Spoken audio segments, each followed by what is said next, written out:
Bueno, gloria a Dios. Bendito sea, Señor, Dios Todopoderoso. Gracias, Señor, por ese tiempito de alabanza, Señor, que hicieron que fuera como más avivado, Señor, con más fuerza, con más fuego, con más poder. Pero igual, Señor, gracias por el tiempo de alabanza, de adoración, Señor, porque lo más importante es que tu corazón sea ministrado, Señor, porque para eso fuimos llamados a ser sacerdotes tuyos, Señor. Y un sacerdote te ministra, Padre, y un sacerdote también ministra a los hombres, pero porque tú lo usas, Señor.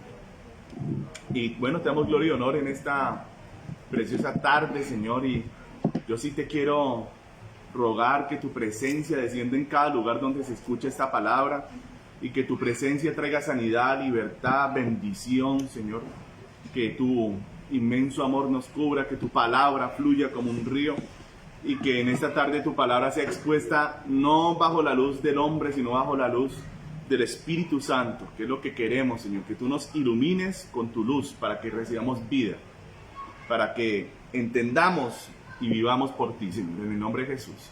Amén y amén. Bueno, damos gloria a Dios, amén. Gloria a Dios. Buenas tardes para todos los que se están conectando. Dios los bendiga grandemente. Vamos a iniciar con el estudio bíblico de hoy. Vamos a una segunda parte, ¿verdad? De un tema que hemos titulado Conociendo al Cristo. ¿Cómo? ¿Al Cristo cómo? No los oigo, estos estudiantes de la Biblia están todos perdidos y no sé qué les pasó. Resucitado. Al Cristo resucitado, ¿quién da más? Al Cristo real, también sí, pero no era el título de la enseñanza. ¿Cuál Cristo? ¿Cuál era el Cristo? Se les perdieron las libretas, se esfumaron los esferos, los engañaron los apuntes. Como violina al Cristo actual. ¿El Cristo qué? Actual. ¿Qué es el Cristo resucitado? Sí, amén. ¿Qué es el Cristo también histórico? Sí, amén. ¿Qué es el Cristo real? Evidentemente también. Pero lo que más quiero es que entendamos esto del Cristo actual. Amén. Actual. Ahora, vamos a empezar mirando la tarea que hicimos hace 8 días, que por supuesto todas la hicieron, ¿cierto? Porque hace 8 días tenemos tarea, ¿verdad? Entonces vamos a tomar tarea rápidamente. Salmo 22. ¿Qué parte, Mónica, del Salmo 22 lo relacionaste con la faceta del Mesías sufriente? ¿Del Mesías sufriente? Sí, porque lo citamos. Citamos 2 textos, ¿cierto? ¿Salmos qué? 22 y Isaías 53 del 1 al 10. ¿Qué parte, qué versículo del Salmo 22? Allá también para los que me están escuchando en casa, ¿cuál fue el versículo del Salmo 22? Le habla a usted del Mesías sufriente. El 1. A ver, ¿cómo dice? Dice, Dios mío, ¿por qué me has desamparado? Amén. ¿Dónde se vio eso? En la cruz. En la cruz del Calvario Jesús lo recitó. No es simplemente que Dios lo desamparó, es que Él es la palabra viviente. Él está recitando lo que le había sido revelado a su siervo David hacía ¿cuánto? 1000 años antes. Oh, bueno, muy bien, pasó la prueba. No le voy a preguntar por otro versículo, que hay otros más muy tremendos. Y es un texto hermoso para predicarle a un judío si un día usted se lo encuentra, ¿no yo? Porque el Salmo 22 también está en la Biblia de ellos, así que usted se lo puede citar. Amén. Y bueno, y los militas, ay Dios mío, me la cogí mal para el examen de hoy, no se esperaba el examen de hoy. Yo lo leí, pero no hice como un... No, bueno, pero a usted le puse la más fácil, a mi hermana le tiré como durito, porque el Salmo 22 es más desconocido que Isaías 53. Pero ¿qué dice el Salmo 53 acerca del Mesías sufriente? Isaías 53. Isaías 53, cuando dice que fue menospreciado. Muy bien. Sí. Y lo tuvimos como por azotado de Dios, mas el morido fue por nuestro pecado, por nuestra rebelión. Amén. Estamos viendo el espíritu de la profecía, que es ¿quién? Jesús. Ahí revelándose en nuestro hermano Isaías mucho tiempo antes, ¿verdad? Hablamos también sobre el ministerio del Mesías, ¿verdad? Hace 8 días, Isaías 61, del 1 al 3. y en Isaías 35 del 1 al 8, ¿se acuerda? Ese se lo citó ¿a quién? A los discípulos de Juan cuando le vinieron a preguntar, ¿qué le decimos? Les dijo, vaya y dígale que los cojos están saltando, que los ciegos están viendo y que a los pobres les es predicar el evangelio. Entonces, Isaías 35. Cada cosa que el Señor hizo, lo hizo cumpliendo la palabra que Dios había hablado de él. Amén. Ahora vamos al día de hoy a comenzar por el que no leímos y que es una de las áreas de pronto que a veces más se desconocen en la iglesia cristiana evangélica o de la que menos se habla, que es este reinado del Mesías. El Mesías que vuelve, ¿a qué vuelve Jesús? Casi siempre las iglesias están todas enfocadas hasta el arrebatamiento, ¿no se han dado cuenta? Y entonces, hermanos, el Señor volverá a las nubes y nos iremos con Él y hay que estar preparados para el día que el Señor vuelva en el arrebatamiento. Y después, ¿se han dado cuenta que casi nunca se menciona qué pasa después? Porque el arrebatamiento de la iglesia no es la segunda venida de Cristo. La segunda venida de Cristo es cuando el Señor ponga sus pies en el monte de los olivos y vuelva a Jerusalén. ¿A qué vuelve? Vayamos a Miqueas, capítulo 4, versículo del 1 al 5. Vamos a empezar por ahí. Pero ya les dije que nuestro enfoque principal va a ser ¿cuál? El del Mesías actual, el que conoció Pablo. Y vamos a ver el apóstol de los gentiles, qué fue lo que le pasó, qué fue lo que hizo. Si agarró para el seminario bíblico, si agarró para dónde agarró él a conocer a Cristo. Amén. Porque es que hay muchos que creen que conocer a Cristo es irse al seminario bíblico y teológico. Yo ya estuve en seminario bíblico y teológico y les digo que uno no conoce a Jesús en el seminario bíblico y teológico. Pastor, ¿usted qué sabe? Pues usted qué sabe porque yo ya estuve. Y de lo que más le rescato a mi seminario bíblico fueron las reglas de la hermenéutica bíblica. Muy interesante, muy lindo. Pero hermano, usted conoce a Cristo en una relación personal, en su cuarto secreto, en una realidad, en una sinceridad. Un corazón sincero Dios no lo desprecia. Amén. Amén. Y ahorita vamos a mirar qué hizo Pablo. El apóstol que no caminó con el Cristo histórico o con el Jesús encarnado, sino que caminó con el Cristo glorioso, resucitado, el actual. Amén. Que no ha cambiado, que tenga yo noticias en estos últimos 2000 años. Entonces en Miqueas, capítulo 4, versículo 1 al 5, vamos a empezar por ahí, la profecía del Cristo reinante. ¿Qué pasa después de que Jesús vuelva a la tierra? Listo, ya nos arrebataron, ya el anticristo lo derrotaron, ya todo Cristo vino, hizo un juicio, está en Jerusalén, ¿qué arranca? Veamos. Acontecerá en los postreros tiempos que el monte de la casa de Jehová será establecido por cabeza de montes. Bueno, imagínense. ¿Alguien entendió ese pedazo? ¿O lo explico? Acontecerán aquellos días que el monte de Jehová será establecido por cabeza de montes. ¿Qué es esto? Bueno, entonces vamos a hablar un poquito de algunas cosas. Hay un término que se ha puesto muy de moda en estos tiempos, donde los conspiracionistas están muy de moda, ¿no? También es un término que se usaba desde hace mucho tiempo en la iglesia cristiana evangélica para referirse al plan secreto que estaba plasmado en el dólar en el billete de $1 de los masones y de los Illuminati para tomarse el mundo. ¿Sí lo han oído eso? Si no lo ha oído, es porque o no estuvo en la iglesia evangélica o no estuvo con conspiranoides. Pero si usted ha estado con ese tipo de personas, usted sabe que hay una palabra, una frase que es misteriosa y terrible que se llama el nuevo orden mundial. ¡Tararán! Y suena así, ¿verdad? ¡Ay, no! Terrible. ¡Ay, pastor, no nos hables! Pero un momentico. La frase nuevo orden mundial no es una frase propia de la iglesia cristiana, es una frase que utiliza la historia. Es una frase que se puede utilizar también en estudios geopolíticos, porque orden mundial me habla de esto que acaban de decir, cuál es la cabeza de los montes. O sea, el orden mundial lo que está diciendo es cuál es el status quo en el mundo. ¿Quién manda a quién? ¿Quién manda a dónde? ¿Quién es el imperio reinante, preponderante? ¿Sí? Y un nuevo orden mundial es cuando un gran imperio cae y surge otro. Ese es un nuevo orden mundial, ¿vale? ¿Y por qué nos dice eso, pastor? Para quitarle un poquito el misterio al asunto, porque lastimosamente, o es mi visión hoy en día como varón de Dios, yo veo que las personas que crecieron en el catolicismo romano, que hemos sido la mayoría, y entre más tiempo se pasó en eso, como que este misterio del catolicismo romano, porque es que el catolicismo romano es muy dado a ser una religión llena de supersticiones. O sea, en el catolicismo romano todo se vale, ¿verdad? El brujo, el hechizo, el agüero, todo es válido, todo es un misterio y todo es como una cosa supersticiosa. Entonces el católico es dado a la superstición.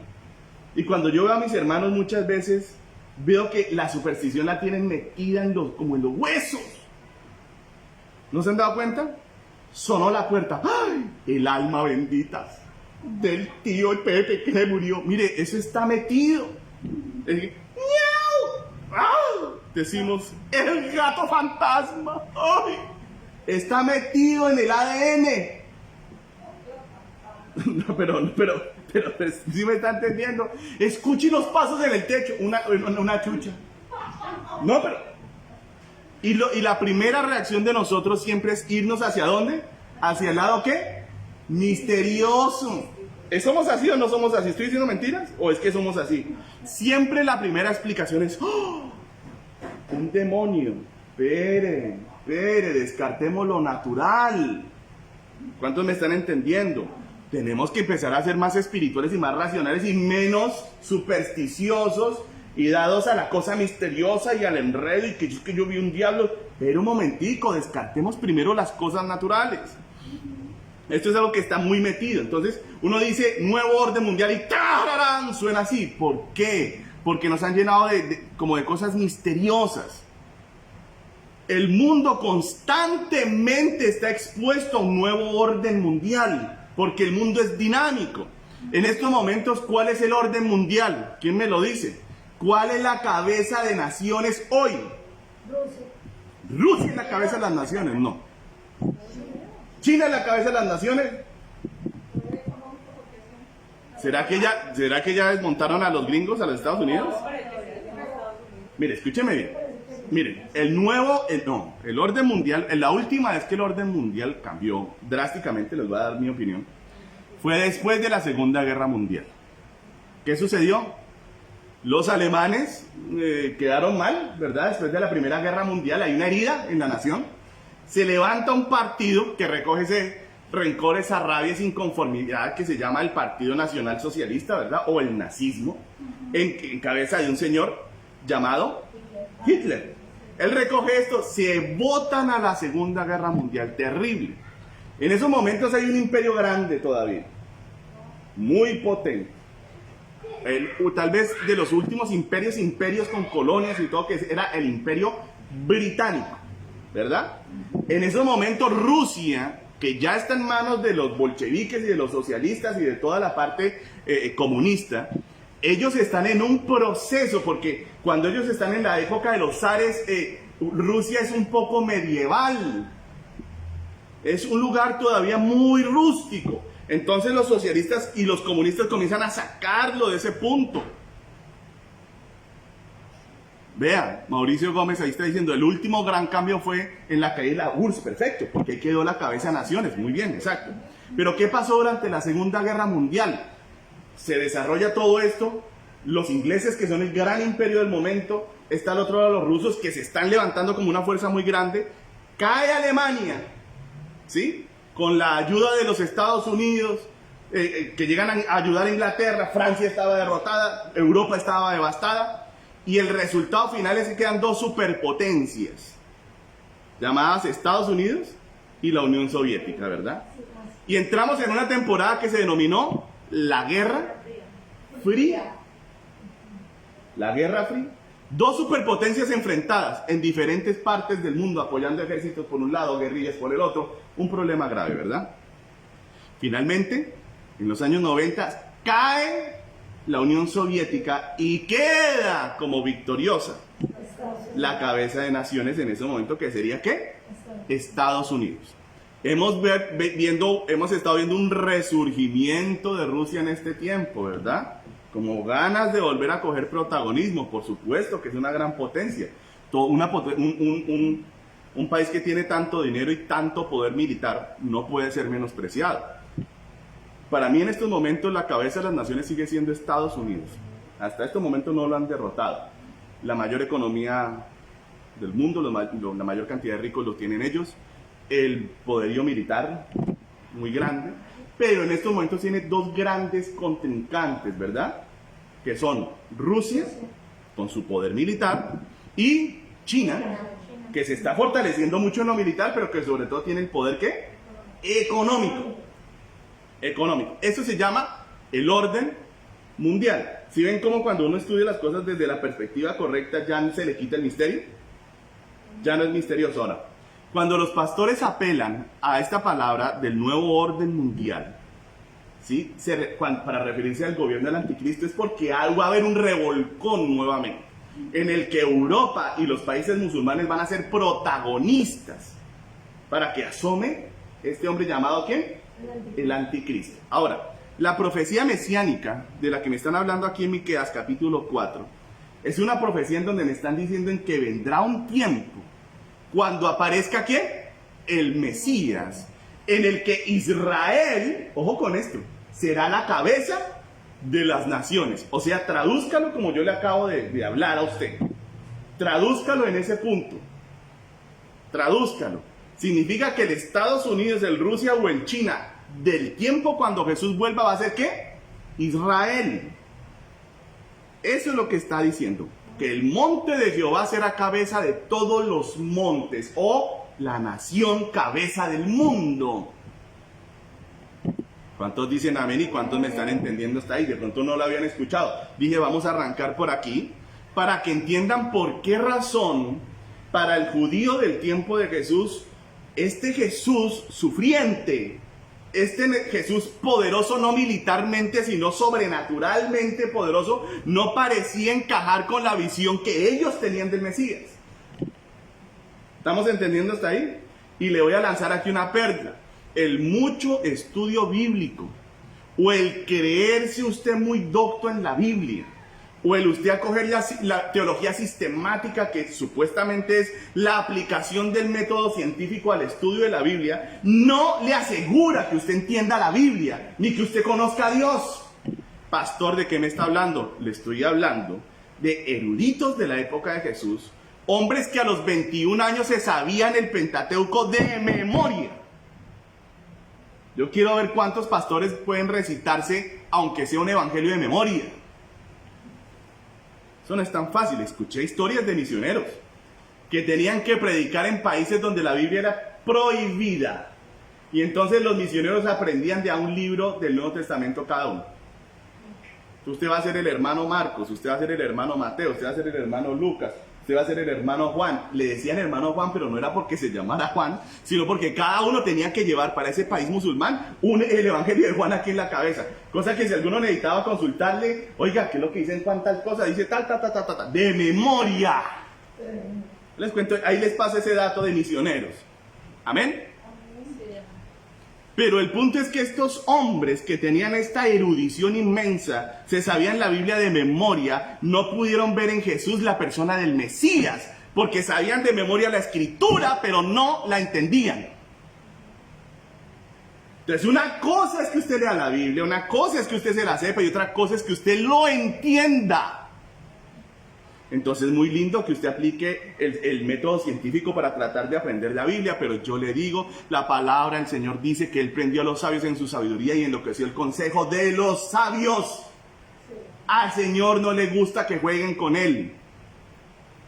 Al Señor no le gusta que lo cojan de ratón de laboratorio. Él es Dios. Al Señor le gusta tener discípulos humildes que sean capaces de doblar la rodilla y decirle, Jesús, enséñame tu palabra. Amén.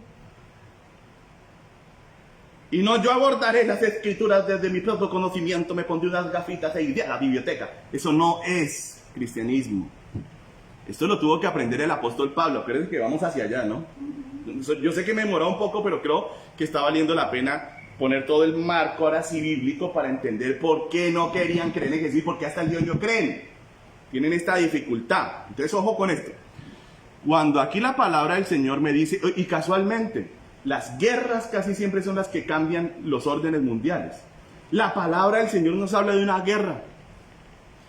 guerra terrible que sucederá en un valle, ¿verdad? Llamado como Armagedón esa guerra, donde todas las naciones se van a reunir en torno a Israel. Y dice la Biblia que cuando el Mesías vuelva los va a destruir con el poder que sale de su boca. Eso está en Apocalipsis capítulo 19. Y dice la palabra del Señor que el Señor va a llamar, ojo con esto, va a llamar a las aves de los cielos, vengan a jactarse de la carne de los reyes, de la carne de los poderes, Dios tomando venganza de los que han odiado a su pueblo. Entonces sí va a haber una faceta, por decirlo así, militar o potente del Mesías. Sí, señores, no se equivoquen, Él sigue siendo Jehová de los ejércitos. Para los que crean que es que Dios ya cambió, Dios no cambia, Dios no cambia. Y lo que está escrito del Mesías, ojo con esto, lo que está escrito del Mesías se va a tener que cumplir. Y si la Biblia dice, ¿quién es ese de caminar hermoso que viene con sus vestidos manchados de sangre? Si la Biblia dice eso, ¿quién es ese? Dice, era yo. Nadie me ayudó, solamente mi ira me sostuvo. He venido de pisar el lagar de mi ira. Si la Biblia dice eso, es porque la ira de Dios un día vendrá. Nunca se lo olvide. La gracia del Señor está vigente hasta el arrebatamiento. Así que a meter las familias nuestras en el arca, mientras que se puede, hasta el día del arrebatamiento. Esa es la fecha límite, fecha de expiración, para que la gracia termine y se comience a manifestar la ira de Dios, que cambiará el orden mundial, que ya habrá sido cambiado por el anticristo, volverá a ser cambiado otra vez, vendrá una guerra terrible, los enemigos de Israel serán exterminados y Israel será levantada como la cabeza de las naciones. ¿Cuántos dicen amén? ¿Cuántos están entendiendo la palabra hoy? ¿O están anonadados? Están como callados, o los veo con cara de consternación a más de uno. Dice, y más alto que los collados, y correnar a él los pueblos. O sea, Jerusalén será llamada la capital del mundo. Dígalo, sí, amén. Jesús vuelve, pero no vuelve en debilidad. Ya pasó. Nos muestra un área de su carácter. Sí, él es humilde, manso, hermoso, bello, pero él mismo lo advirtió: muchachos, el que cayere sobre la roca será quebrantado, pero aquel sobre el que la roca caiga será pulverizado.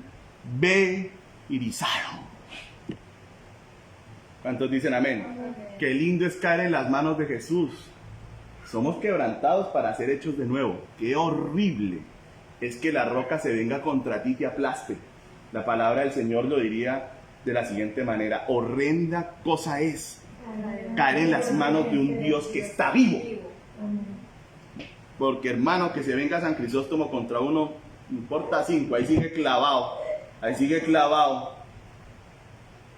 en su cosita con el que lo cargan, ahí sigue clavado. Pero el nuestro tiene pies y camina, ese no, nadie lo puede ni clavar, ni detener, ni decirle que horrenda cosa, dice la Biblia. ¿Cuántos dicen amén? Amén. Versículo 2, ¿quién me lo quiere leer rápido?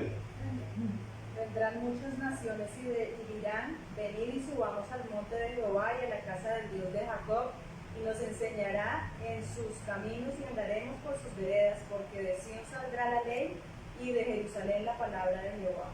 Amén. Amén. 3, y él juzgará, ¿entre qué? Entre muchos pueblos, Y corregirá, a naciones poderosas hasta muy lejos. como dice la palabra del Señor en Apocalipsis, para que vea que la Biblia es un solo texto. Dice que él regirá con vara de hierro las naciones. Ahí está, eso es lo que significa vara de hierro. Él corregirá, él dirá, él hablará. Sigan leyendo.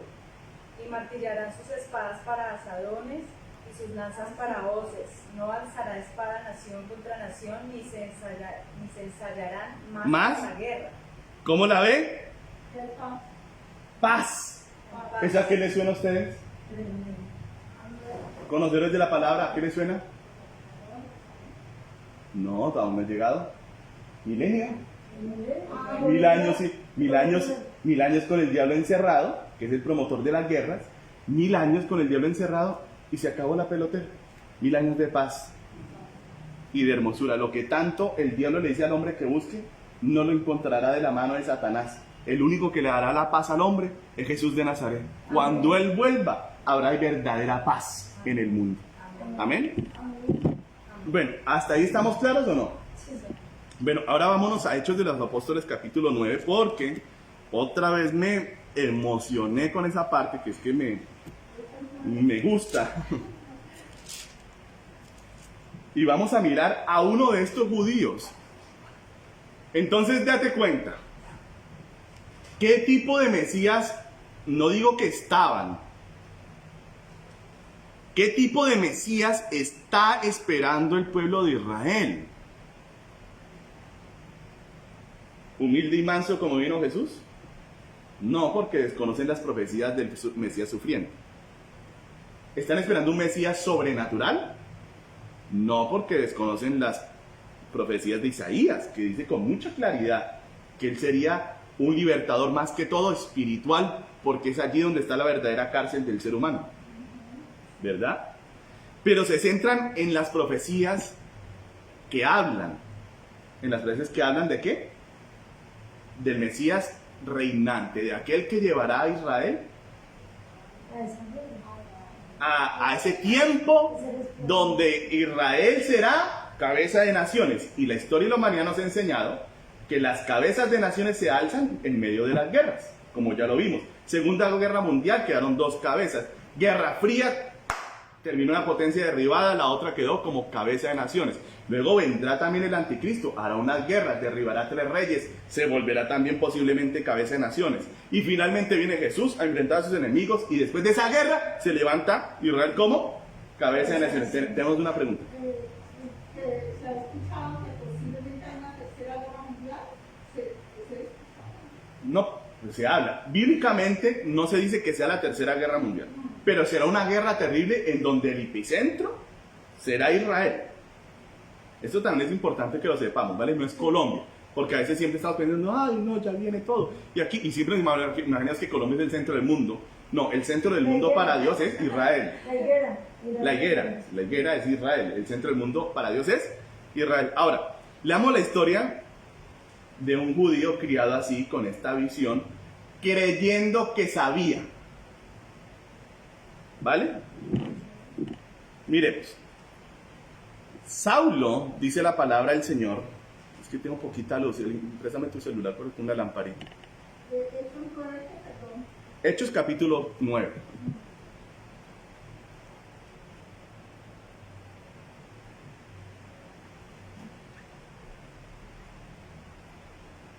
De ahí Carlitos está diciendo un dato chévere para los que lean los mensajes. Dice, Saulo, respirando aún amenazas y muerte contra los discípulos del Señor, vino al sumo sacerdote. ¿Respirando amenazas de qué? De muerte. ¿Y vino a quién? Al sumo sacerdote. O sea, era un hombre allegado ¿a quién? Al sumo sacerdote. Para aquellos que tengan curiosidad histórica, en el libro de Macabeos 1 y 2, que se encuentran en las Biblias de revisión católica o de uso católico, se encuentra el motivo por el cual el sumo sacerdote en los tiempos de Jesús, más que una figura espiritual, era una figura política. ¿Vale? Leanse esos libros y entenderán qué fue lo que sucedió, ¿vale? Macabeos 1 y 2, en las Biblias de uso católico. Ahora, dice, y le pidió cartas para las sinagogas de Damasco, a fin de que si hallase algunos hombres o mujeres de este camino, refiriéndose a la fe en Jesús, los trajese presos a Jerusalén. Mas yendo por el camino, aconteció que al llegar cerca de Damasco, repentinamente, le rodeó un resplandor de luz del cielo. Y cayendo en tierra, oyó una voz que le decía, Saulo, Saulo, ¿por qué me persigues? Él le dijo, ¿quién eres, Señor? De una vez reconoció es el Señor, Kyrios, es el Rey, es el Dios. ¿Quién eres? O sea que el gran fariseo, llamado Saulo de Tarso, Saulo Pablo de Tarso, el gran fariseo, docto en las Escrituras, que se sabía mucha Torá de memoria, discípulo de Gamaliel, uno de los más o el más grande de todos los rabinos de toda la historia de Israel. Él, que era un duro en la escritura, en el ayuno, en las oraciones, no conocía al Dios de la escritura. ¿Ven cómo puede pasar eso? Porque la primero que le dice, ¿qué es? ¿Quién eres, Señor? O sea que lo conocía, ¿no? Pero supo que estaba hablando con Dios. Dijo, ¡ah! ¿Quién eres, Señor? ¿Usted cree que le iba a decir Señor a cualquiera? Judío. De los más ultra, hiper, mega, ultra ortodoxos. O sea, este era el ortodoxo de los ultra ortodoxos. Imagínense, mire lo que está pasando aquí. ¿Quién eres, Señor? Y le dijo, yo soy Jesús, a quien tú persigues. Dura cosa te es dar cosas contra el aguijón. Él temblando y temeroso, dijo, ¿estaba cómo? Temblando y... ¿Se acuerdan que hace unos días el pastor Mauricio habló sobre el temor de Jehová? Que no es una reverencia. ¿Cómo va Pablo?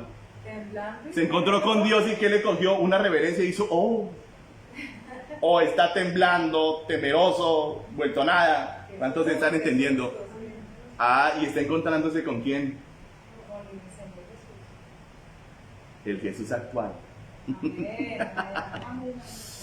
Yo soy Jesús a quien tú persigues, dura cosa te es dar cosas contra el aguijón. Él temblando y temeroso dijo, Señor, ¿qué quieres que yo haga? Y el Señor le dijo, levántate y entra en la ciudad y se te dirá lo que debes hacer. Y los hombres que iban con Saulo se pararon atónitos, oyendo a la verdad la voz, mas sin ver a nadie. Amén. Paremos ahí. Ahora sí, para terminar el día de hoy, espero que lo logre. Voy a ver hasta dónde logro llegar, ¿vale? Bueno, ¿quién es este hombre llamado Saulo Pablo de Tarso? ¿Ah? ¿Quién es este hombre? Bueno, ya lo dijimos, ¿no? Discípulo de un gran rabino, Gamaliel. De la tribu de Benjamín, fariseo de fariseos, entendiendo que fariseo en esa época no tenía la acepción peyorativa que tenemos hoy, ¿no? Porque hoy cuando uno le dice a alguien fariseo, no le está diciendo hermoso. Hipócrita. Cuando uno le dice a alguien fariseo, le está diciendo, ¿cómo? Hipócrita, traidor. En nuestro tiempo y en nuestra cultura, esa es la palabra fariseo, pero en los tiempos de Jesús la palabra fariseo era una palabra buena, porque era una de honra, porque era una secta de los judíos, entendiendo secta, vuelvo y digo, como no como una cosa peyorativa, sino como un brazo, una rama del judaísmo, de mucha consagración. Creían en espíritus, creían en ángeles, creían en la resurrección de los muertos. O sea, la parte sobrenatural para ellos era real y vigente. O sea, creían en el Dios que estaba en la Biblia, sin conocerlo, ¿verdad? Ahora, ojo con esta parte. Este Saulo Pablo era terriblemente ultraortodoxo. ¿Qué es un ultraortodoxo? Un ultraortodoxo en el judaísmo es una persona que guarda la ley de Moisés al nivel más terriblemente alto, profundo y recto. Es tan exagerado que para cada cosa que hacen se guían por la ley de Moisés. Por ejemplo, en alguna ocasión me vi una entrevista con una ultraortodoxa y ella iba a preparar un plato, pero cada vez que echaba unas verduras tenía que hacer una oración. Y echaba una verdura, hacía una oración. O sea, una cosa súper impresionante y exagerada, ¿verdad? Ese era Pablo, un hombre muy celoso. Y él mismo dice que en el celo por su religión excedía a muchos de los de su época. O sea, si los demás eran exagerados en cuanto al aborrecimiento por el cristianismo, Pablo, ¿qué? Era más exagerado. Tan exagerado que no se limitó a la persecución que ya estaba en Jerusalén, porque recuerden que después del capítulo 6, donde nombran a los diáconos, ojo con esto, ya nombraron a los diáconos, ¿verdad? En el 7, ¿qué está pasando? Aparece Esteban, ¿se acuerdan o no? Aparece Esteban con su discurso. Y mire, Saulo ya está en el 8 persiguiendo a la iglesia, pero no se conformó con perseguir a la iglesia en Jerusalén, donde estaba el epicentro del problema, sino que sabiendo que en Damasco que sería Siria, hoy es esa misma ciudad viejísima, imagínate. En Damasco también habían cristianos, le dijo al sumo sacerdote, deme cartas de autorización, que me den autoridad para acoger a estos tipos, que los odio, que los detesto, ¿sí? Porque ellos son unos herejes. Oiga, ¿cuánta gente hoy se sube en los altares de verdad a señalar a los demás de herejes? Y se creen, mejor dicho, hermano, yo me aterro, ¿verdad? Hay ministros y pastores que, hermano, se creen la cúspide de la moralidad cristiana. Yo estoy aterrado. Qué soberbia y qué arrogancia tan horrible. Y estos tipos se creían así. Pablo dijo, esta herejía tiene que ser como extirpada del pueblo de Israel. No puede ganarnos, tiene que ser destruida. Démonos cuenta que a pesar de que era discípulo de Gamaliel, Gamaliel nunca tuvo esa reacción. ¿Recuerdan la intervención de Gamaliel en el Sanedrín cuando los apóstoles están siendo juzgados o no? ¿Se acuerdan o no? Tienen que ir hilando la palabra de Dios, váyanla hilando, porque es que toda tiene tiene un transcurrir. Estando en el Sanedrín, están amenazando a los apóstoles, les dijimos que no prediquen más en ese nombre de Jesús, si no nos hicieron caso, lo vamos a acabar, lo vamos a matar, lo vamos a golpear. En esos momentos se levanta ¿quién? Gamaliel, un sabio. Todos lo respetaban. Y él no salió con esta locura de Pablo. Ultra, hiper, mega rígido, ultra, hiper, mega persecutor. Dijo, fue más sabio. Dijo, hermanos, saquen a estos hombres. Los sacó. Dijo, hermanos, acuérdense de fulano de tal, que decía que era alguien. Y lo siguieron por un tiempo. Y luego el tipo desapareció y el asunto se acabó. ¿Y se acuerdan de fulano de tal también? Pasó igual. Y les digo, miren, si este asunto no es de Dios, o sea que Gamaliel estaba seguro de que eso no era de Dios. No estaba seguro. Estaba titubeante. O sea, él en su corazón decía, ¿qué tal que de verdad este sea el Mesías? ¿Qué tal que de verdad este sea el Mesías? Dios mío, nosotros lo que hicimos fue matarlo, despreciarlo. Y ahora sigamos empecinados en esto. Entonces les dice, miren, si esto no es de Dios, pasará igual que con ellos, se extinguirá. Pero tengan cuidado, porque si esto es de Dios, no se vayan a hallar ustedes peleando contra ellos. Pablo, aunque era discípulo de Gamaliel, no le cogió el consejo a Gamaliel. Si hubiera seguido el consejo de Gamaliel, ¿se va hasta Damasco a perseguirlos? No. Él era un hombre ¿cómo? De convicción. Un hombre que creía que la Biblia y las cosas de Dios no eran solamente para hablarlas. ¿En qué parte está lo de Gamaliel? Bueno, alguno le tendrá que responder a Angie porque eso está más o menos en Hechos 3 o 4. Búscalo por ahí, Angie. Pero el punto es, no, ahorita no se me desconcentren, ahorita más tarde lo busquen. Ahí está en 3 o 4 de Hechos de los Apóstoles, ahí cuando los atrapan a los apóstoles y ellos después los liberan. Bueno, el asunto es que Pablo era un hombre ¿cómo? De convicción y de acción. Él era un hombre que no creía que la Biblia era solamente para leerla y meditarla. Miren el carácter de él. Él creía que la Biblia era para leerla, creerla y accionarla. Claro, él está pensando que este Jesús es un falso Mesías y que todos los que los están siguiendo están engañados.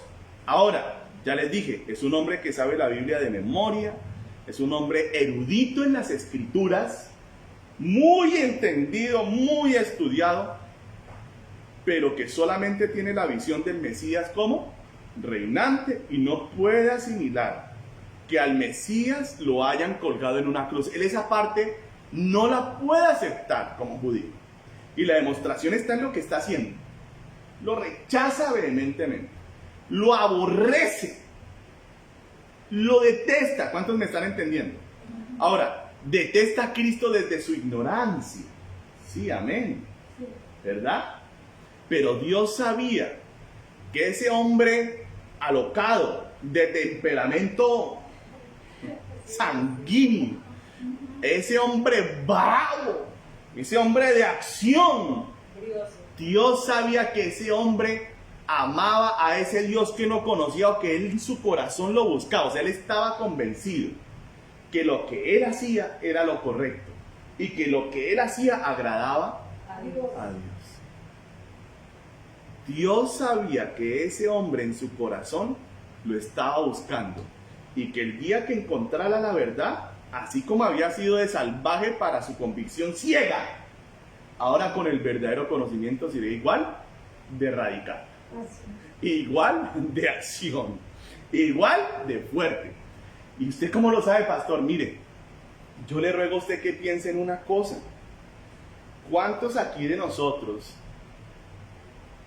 quedaríamos en la capacidad después de vivir un naufragio? Que es básicamente que usted va en un barco en alta mar, en medio de la nada, en medio del mar, y el barco se hunde, y usted queda 1, 2, 3 días ahí perdido hasta que llega a alguna playa o lo encuentran que tal vez no pudiera pasar. Yo me pregunto, ¿cuántos de nosotros después de vivir una cosa así se vuelve a subir en un barco? Y yo le voy a responder, yo creo que más o menos el 99% no vuelve a poner un pie en un barco. Pablo tuvo 3 naufragios. No lo detenía nada. Ese es Pablo. Ya se me va acabando el tiempo, pero voy a tratar de terminar con esto.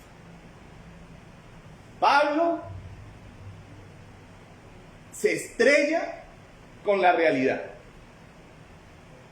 O sea, yo quiero que ustedes se pongan en el lugar de este hombre. Es un erudito. Es un líder religioso en Israel. Está persiguiendo la mayor herejía de esos tiempos, según él. ¿Sí? Este error, como están muchos, y por eso es que lo menciono, como están muchos de estos disque reformistas, persiguiendo las herejías. Oh, no hay apóstoles, no hay profetas, no hay milagros, no hay. Eso a mí me suena como a un fariseo de estilo Pablo, ¿no? Que sabe Biblia, pero la Biblia que sabe no la entiende. ¿Cuántos me están entendiendo? Pero creen que lo entienden.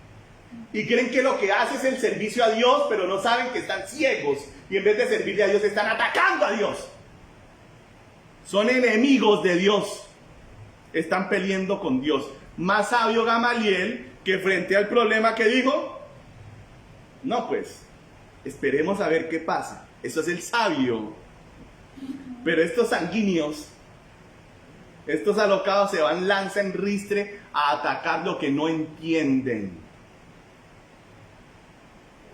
Y como ellos en su estudio de la Biblia no lo ven, con su teología sistemática, con su estudio disque científico de la Biblia, y como no lo ven así, lo atacan y lo agreden. Yo le ruego al Señor en el día de hoy, Padre, que saques a muchos de esos reformistas de su ignorancia, como hiciste con Pablo, Padre, en el nombre de Jesús. Pablo sufrió un choque. ¡Pah! Lo tremendo es que Pablo nunca conoció a Jesús. Él nació y creció engañado. Muchos reformistas estuvieron en iglesias sanas, conocieron un Dios real y luego llegaron a negarlo. Dijeron, no, ¿cuál milagro? Yo nunca recibí un milagro. Fue un efecto placebo, dicen hoy en día. Efecto placebo. Niegan la verdad de Dios y se han entrado en un negacionismo absurdo que no tiene ningún sentido. El apóstol Pablo fue mejor que ellos. Se encontró con el Cristo real. La primera pregunta, ¿cuál es? Es que, hermano, mire, cuando uno se encuentra con Dios, la sinceridad fluye naturalmente. Cuando estamos delante de los hombres podemos mantener nuestras máscaras, pero cuando usted está delante de Dios, la sinceridad no se puede evitar.